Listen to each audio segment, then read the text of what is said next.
Some Fox hosts, or Maria Bartiromo, I should say, she spoke to a Republican lawmaker, and they absolutely melted down at the idea over communism in the classrooms. This is really interesting. Take a look. You introduced this new act, the Crucial Communism Teaching Act. It would require high schools to teach students about the history of communism. The legislation has more than 60 co-sponsors in the House. Tell us why this is important, as communism seems to be the topic du jour. Because if we are teaching in the American schools the atrocities supposedly of the American agenda, how bad we behaved as the country during slavery, during the Japanese, to the Japanese during World War II, to the Native Americans, then we also have to teach our high school kids what the beauties of the system. We have to teach our kids what happened in the Soviet gulags, what happened in the China of Mao, what happened in the Cuba of Castro.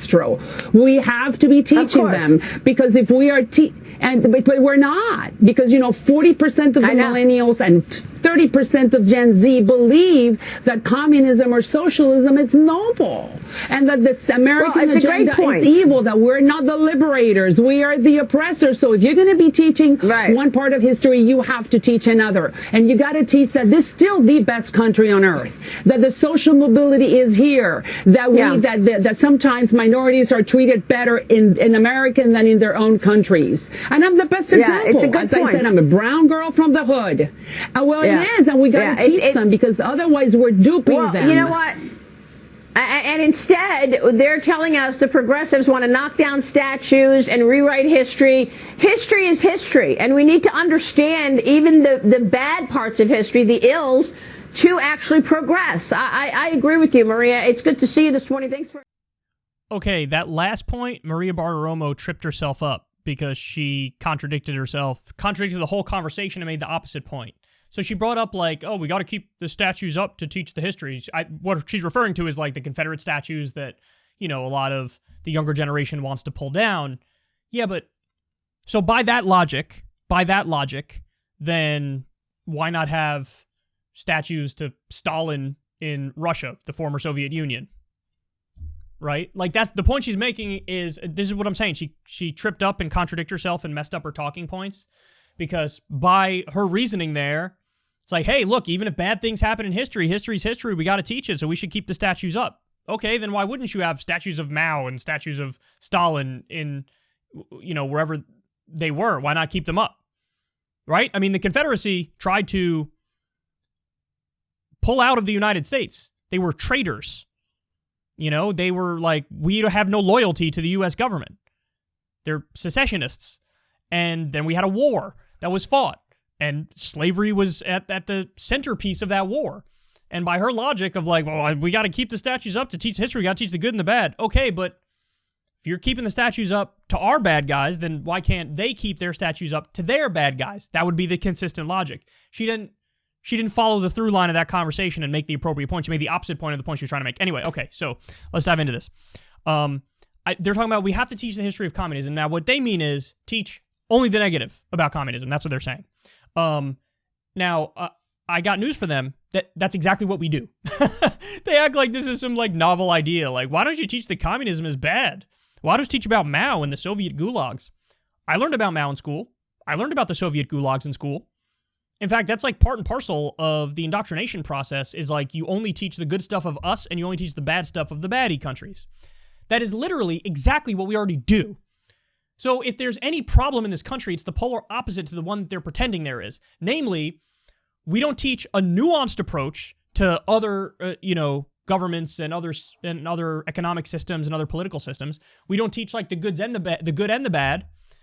We only teach the negative for the baddie countries, and we only teach the positive for us.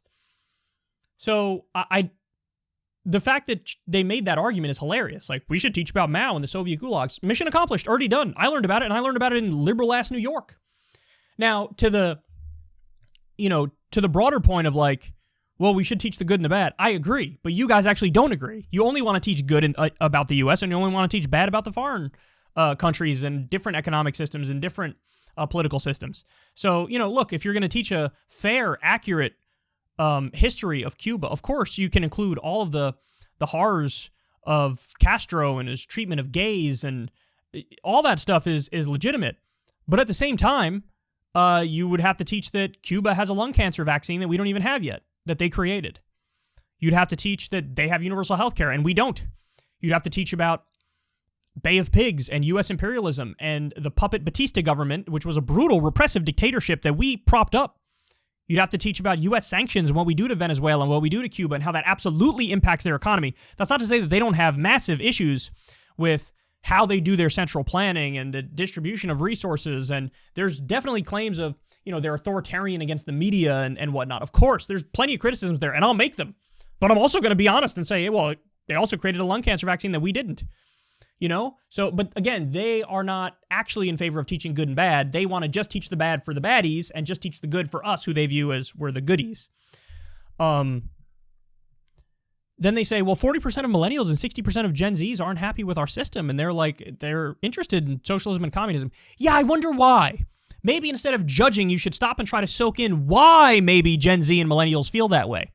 Could it be because these are generations that are loaded up to their eyeballs with debt and have no prospects for a better future and see a government that's totally dead set against helping them in any meaningful way, and instead that government serves corporations and billionaires and it's massively corrupt? Could that be why they're flirting with socialism and communism? That they look around and they see a system where they can't get a job, and even if they can get a job, they don't make enough money to survive or get a house or start a family? Maybe that has something to do with it. Maybe the total and complete systemic failure and breakdown. Maybe the 7 wars that we're in, or the 900 military bases, or the endless bailouts of Wall Street, and the fact we don't have universal health care, and we don't have free college, and we have student loan debt, and we have low wages, and we have no unionization, and nobody has hope. Maybe that's why they feel that way. Instead, it's just judgment. Like, oh, they're flirting with like socialism and communism. Well, no shit, because they're in a capitalist hellscape and they're looking around and they have eyes. And then finally, look, you see, they let all the propaganda hang out at one point there when they talk about how, look, we're the liberators, we're not the oppressors. And it's like, well, hold on, you just said we need to teach the good and the bad. So if you teach the good and the bad in the U.S. context, what you learn is, hey, sometimes we are the liberators, but oftentimes we are the oppressors. You can make the argument in World War II, we were the liberators. Nazi Germany was a true existential evil. We were the liberators on that front. War in Iraq, we're not the liberators. We're the bad guys. Hate to tell you. We overthrew a government violently and forcefully that wasn't going to attack us and didn't have weapons of mass destruction, and we led to the deaths of hundreds of thousands of innocent civilians, maybe over 1 million.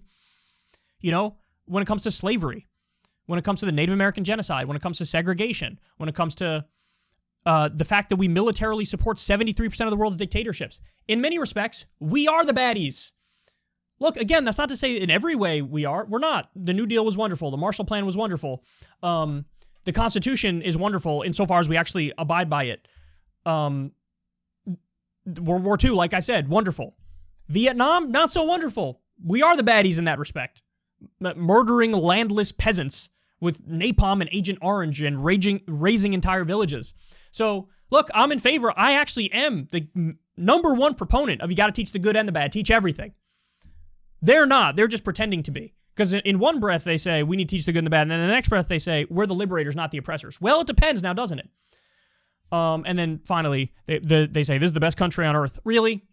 So that's the factual claim? In what sense? They say, well, the social mobility is here. That's actually not true. We covered a story on the show maybe 3 or 4 years ago. There is more social mobility. So in other words, climbing that economic ladder so the next generation has a better chance than the current generation. There's more economic mobility and social mobility in Canada than in the U.S. So now the American dream is the Canadian dream. See, that's the thing. They play so fast and loose with the facts. The reality is they want to teach that the U.S. is good, full stop, and that the baddie countries are bad, full stop. And they're cloaking it with these nonsense comments of like, no, we actually want to teach the good and the bad for everything. No, you don't, and you know you don't want to.